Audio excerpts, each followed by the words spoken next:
विश्व युद्ध में फंसे फ्रांस इटली। पुतिन का खौफ, नेटो में फूट, हमले को तैयार टॉमहॉक मिसाइल।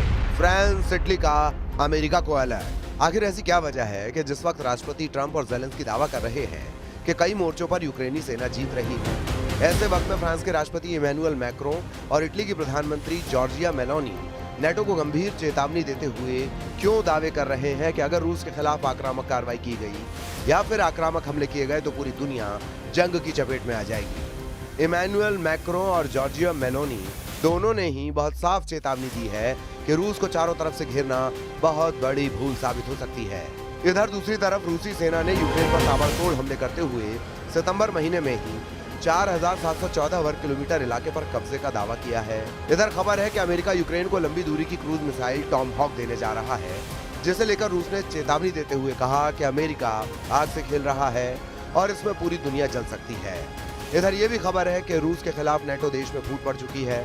पोलैंड के प्रधानमंत्री डोनाल्ड टस्क और हंगरी के प्रधानमंत्री विक्टर ओरबान रूस युद्ध पर एक दूसरे से भिड़ गए। नेटो देश हंगरी जहां रूस की तरफ से तर्क दे रहा है, तो वहीं दूसरी तरफ पोलैंड रूस के खिलाफ बड़ी जंग करने की पैरवी कर रहा है। हम आपको दिखाने जा रहे हैं कि कैसे पिछले 24 घंटे में रूस यूक्रेन युद्ध कई मोर्चों पर तेजी से भड़कना शुरू हो गया है। सबसे पहले जान लीजिए कि यूक्रेन को टॉमहॉक मिसाइल मिलने को लेकर कैसे अमेरिका से लेकर रूस तक गदर मच चुका है। 3.5 साल से ज्यादा की जंग में युद्ध की बाजी तेजी से पलटने लगी है। दावा किया जा रहा है कि जब से पुतिन ने पूरी तरह से मौन साधा है, उसके बाद से नेटो देशों में खौफ पैदा हो गया है। दावा किया जा रहा है कि अमेरिका यूक्रेन को टॉमहॉक मिसाइलें देने जा रहा है। इसे लेकर रूस ने गंभीर चेतावनी दी है। इधर फ्रांस और इटली को लग रहा है कि अगर रूस ने नेटो देशों पर हमले शुरू किए तो अमेरिका यूक्रेन की तरह बाकी नेटो देशों को रूसी हमलों से किसी भी कीमत पर नहीं बचा पाएगा। हम आपको दिखाते हैं कि कैसे रूस की जंग को लेकर खलबली मच चुकी है। यूरोपीय नेताओं के एक शिखर सम्मेलन में फ्रांसीसी राष्ट्रपति इमैनुअल मैक्रों ने यूरोपीय संघ से सावधानी से आगे बढ़ने का आग्रह किया। कोपेनहेगन में शिखर सम्मेलन को संबोधित करते हुए राष्ट्रपति मैक्रों ने कहा, मुझे लगता है कि हम सभी को बहुत सतर्क रहना होगा, क्योंकि हम टकराव के दौर से गुजर रहे हैं जिसमें काफी विविधता से भरा जोखिम है। हमें बहुत सतर्क रहना होगा और किसी भी तरह की बढ़त से बचना होगा। इटली की प्रधानमंत्री जॉर्जिया मेलोनी ने भी दो टूक कहा कि जरूरत से ज्यादा रूस के खिलाफ प्रतिक्रिया देना बेहद गंभीर हो सकता है। मेलोनी ने कहा कि सब कुछ के बावजूद मुझे लगता है कि हमें शांति से सोचना होगा। हमें रूस के उकसावे का जवाब नहीं देना चाहिए, हमें खुद को तैयार रखना होगा। ये बिल्कुल सच है। डेनमार्क की प्रधानमंत्री मेटे फ्रेडरिक्सन ने रूस के हाइब्रिड युद्ध का जवाब देने के लिए यूरोप से हथियार बंद होने का आह्वान किया है, लेकिन दूसरे प्रमुख महाद्वीपीय नेताओं ने मॉस्को के साथ बढ़ते तनाव के चक्र में फंसने से बचने की सलाह दी है।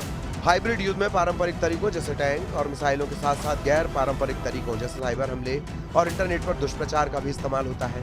इधर अमेरिका टॉमहॉक लंबी दूरी की मिसाइल यूक्रेन को देने जा रहा है, ऐसे दावे किए जा रहे हैं। टॉमहॉक के सबसे टॉप मॉडल की मारक क्षमता 2400 किलोमीटर तक होती है।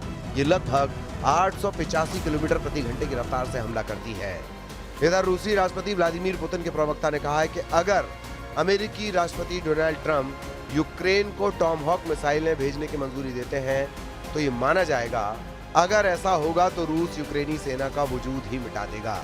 रूसी सरकारी समाचार एजेंसी तास की रिपोर्ट के अनुसार दिमित्री पेस्कोव ने ये भी चेतावनी दी है कि अगर अमेरिका यूक्रेन को रूस के खिलाफ खुफिया जानकारी देता है तो रूस इसका मुंह तोड़ जवाब देगा।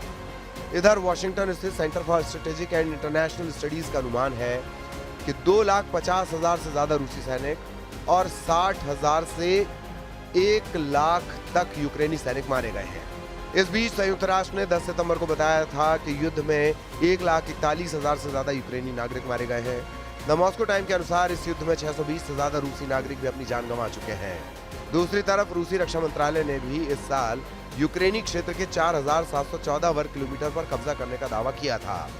वॉशिंगटन स्थित think tank institute for the study of war यानी ISW का अनुमान है कि रूसी आंकड़ों का वास्तविक आंकड़ा 3,434 वर्ग किलोमीटर के करीब है। रूस कब्जे का ज्यादा इलाका बता रहा है।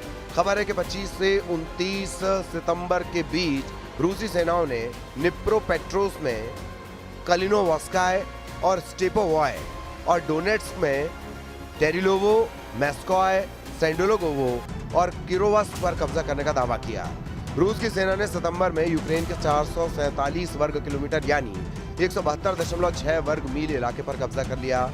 अमेरिका स्थित युद्ध अध्ययन संस्थान के विश्लेषण से पता चलता है कि जुलाई में 634 वर्ग किलोमीटर इलाके पर कब्जा करने के बाद से ये गति धीमी हो रही है।